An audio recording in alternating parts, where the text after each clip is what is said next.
ഇറാനിലെ നിലവിലെ സുരക്ഷാ സാഹചര്യം കണക്കിലെടുത്ത് ഇറാനിലുള്ള എല്ലാ ഇന്ത്യൻ പൗരന്മാരോടും എത്രയും വേഗം രാജ്യം വിടാൻ കേന്ദ്ര സർക്കാർ നിർദ്ദേശം.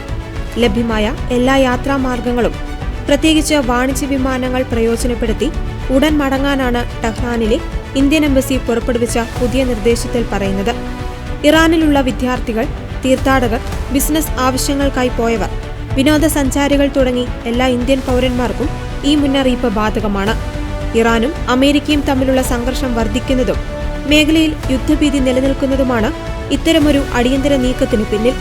ഇറാനിൽ പുതിയ പ്രതിഷേധങ്ങൾ പൊട്ടിപ്പുറപ്പെട്ടതും സാഹചര്യം വഷളാക്കി. പൗരന്മാർ അതീവ ജാഗ്രത പാലിക്കണം. പ്രതിഷേധങ്ങൾ നടക്കുന്ന സ്ഥലങ്ങളിൽ നിന്ന് വിട്ടുനിൽക്കണം. പാസ്പോർട്ടും മറ്റ് തിരിച്ചറിയൽ രേഖകളും എപ്പോഴും കൈവശം വെക്കണം. ഇതുവരെ എംബസിയിൽ പേര് രജിസ്റ്റർ ചെയ്യാത്തവർ ഉടൻ തന്നെ ഓൺലൈൻ വഴിയോ നേരിട്ടോ വിവരം അറിയിക്കണമെന്നും അധികൃതർ അറിയിച്ചു. ഇറാനിൽ ഇന്റർനെറ്റ് തടസ്സമുണ്ടെങ്കിൽ ഇന്ത്യയിലുള്ള ബന്ധുക്കൾ വഴി രജിസ്ട്രേഷൻ പൂർത്തിയാക്കാവുന്നതാണ്. സഹായത്തിനായി പ്രത്യേക ഹെൽപ്പ് ലൈൻ നമ്പറുകളും എംബസി പുറത്തുവിട്ടു. ഇറാനിലെ സാഹചര്യം സൂക്ഷ്മമായി നിരീക്ഷിച്ചു വരികയാണെന്നും പൗരന്മാരുടെ സുരക്ഷയ്ക്കാണ് മുൻഗണനയെന്നും വിദേശകാര്യ മന്ത്രാലയം അറിയിച്ചു.